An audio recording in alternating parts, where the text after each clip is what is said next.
Every inhabited continent carries her African footprint somewhere in its bloodline. We uncover the women history left behind.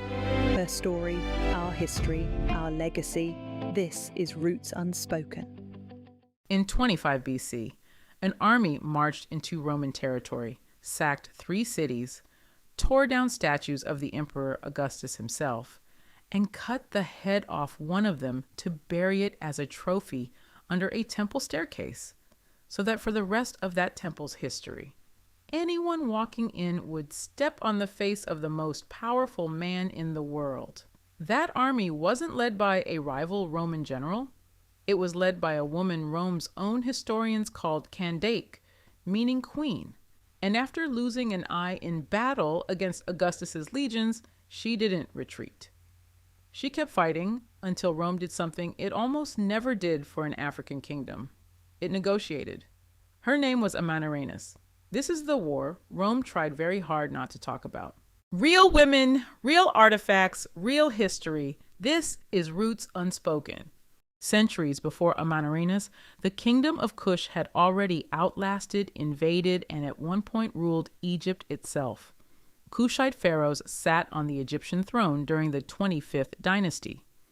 By the time Rome conquered Egypt in 30 BC, Kush had shifted its capital south to Meroe, a wealthy trading power built on gold mines, iron smelting on an industrial scale, and control of Nile trade routes moving ivory, ebony, and enslaved labor north. And Kush had something else Rome's political culture didn't, a tradition of powerful, often independently ruling queens.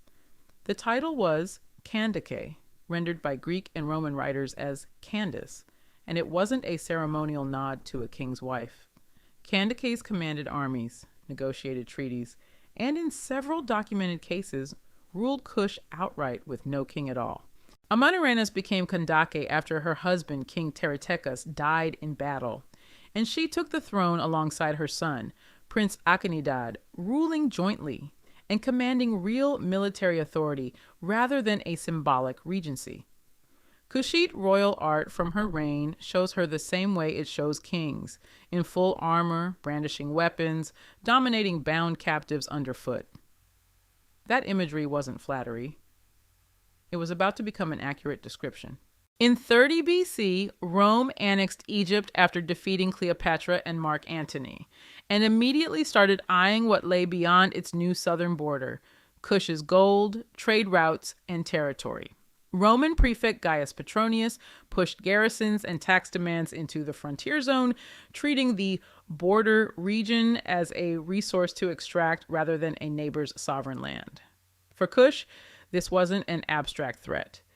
It was Rome, fresh off swallowing the most powerful kingdom in the Mediterranean, now standing at their doorstep, expecting the same treatment to work twice. Amanirenas didn't wait to be invaded. In 25 BC, while Petronius and much of the Roman garrison were occupied elsewhere, she launched a full offensive north into Roman Egypt, personally leading troops alongside her son.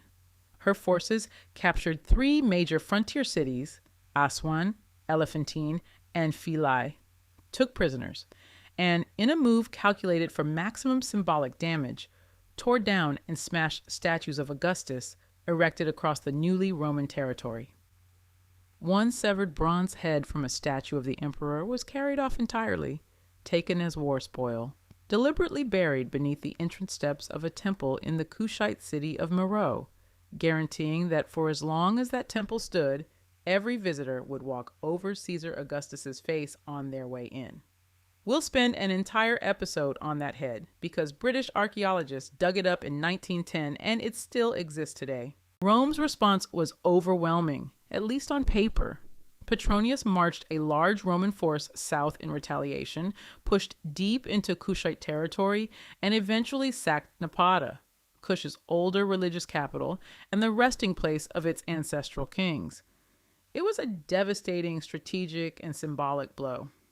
It's also during this phase of the war that Amanirenas was gravely wounded, struck in one eye during combat, according to the Roman geographer Strabo, who recorded the war from the Roman side and gave her the nickname history remembers her by, the one-eyed Kandake.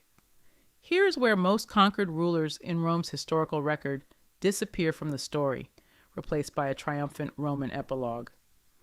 Amanirenas didn't.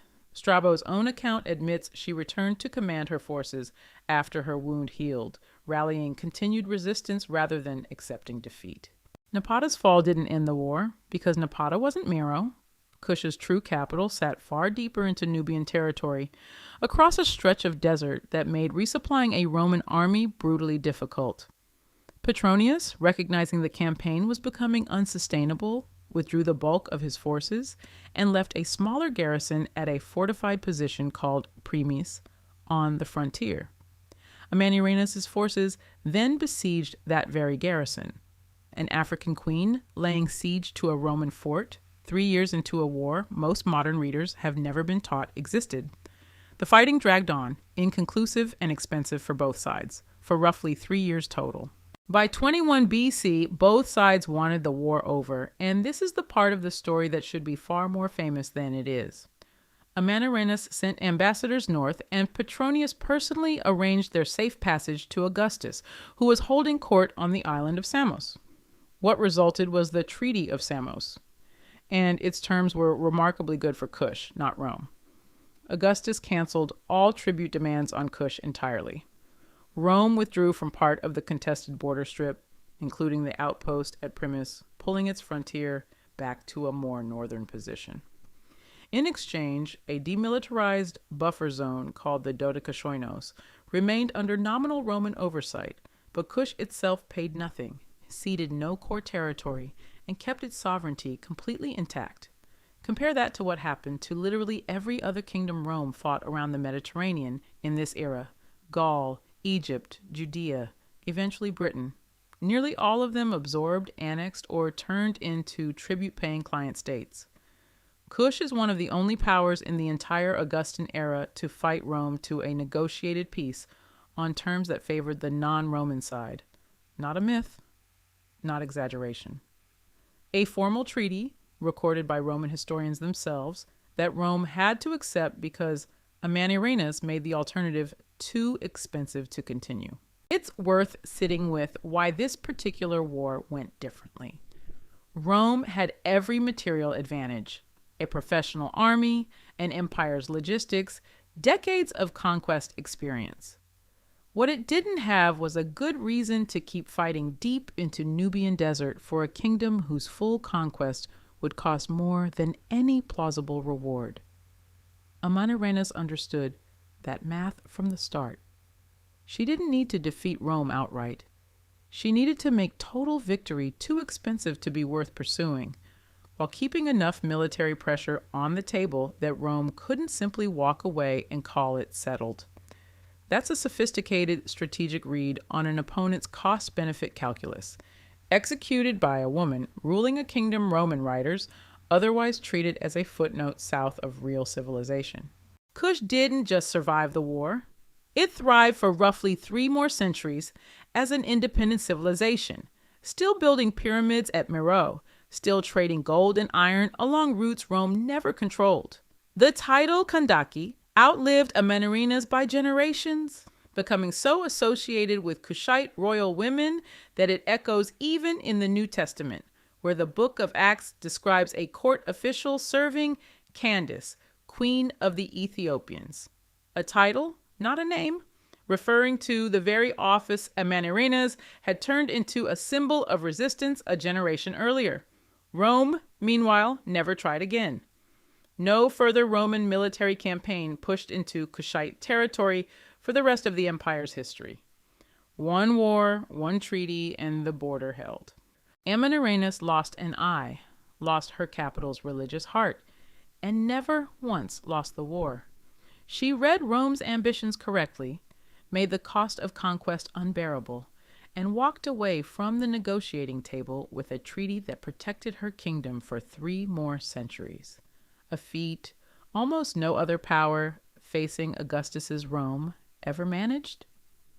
Somewhere in Sudan today, buried for 18 centuries and now sitting in a museum, is a bronze head of the man who thought he could take her kingdom. She made sure people would step over his face for as long as that temple stood. Don't forget to like, share, and subscribe. On the next episode, buried under a doorstep, Nubia's bronze head of Augustus, kept as a trophy for 18 centuries. Why shall we?